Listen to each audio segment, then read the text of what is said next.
Kasus penimbunan daging sapi mentah hingga kini masih terus diselidiki oleh penyidik Bareskrim Polri.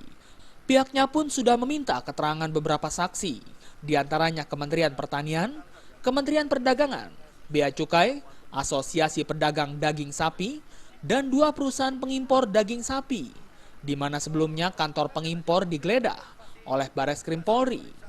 Kabareskrim Mabes Polri Komjen Pol Budi Waseso mengatakan, saat ini pemberkasan bagi para saksi sudah selesai dan sudah ada calon tersangka. Namun untuk lebih menguatkan berkas dan informasi yang dimiliki polisi, Polri masih akan meminta keterangan saksi ahli.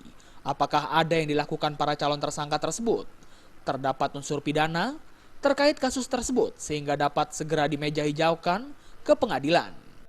Ini kan masih hasil pemeriksaan saksi-saksi ahli sekarang yang kita upayakan.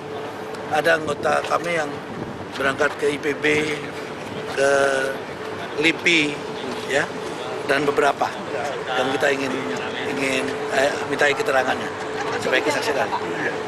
Yang jelas sekarang anggota saya masih di sana, sedang bekerja di sana. Diberitakan sebelumnya sekitar 12.000 pedagang daging sapi melakukan aksi mogok berjualan di 153 pasar tradisional Jabodetabek yang berlangsung sejak hari Minggu lalu dan direncanakan hingga hari Rabu esok. Alasan mogok berjualan tersebut dikarenakan harga daging di tingkat pedagang besar meningkat hingga 30% sehingga mereka harus menjual dengan harga tinggi kepada konsumen. Dari Jakarta, Henry Fajaryadi melaporkan. Kita lihat aja nanti kan, ini kan masih hasil pemeriksaan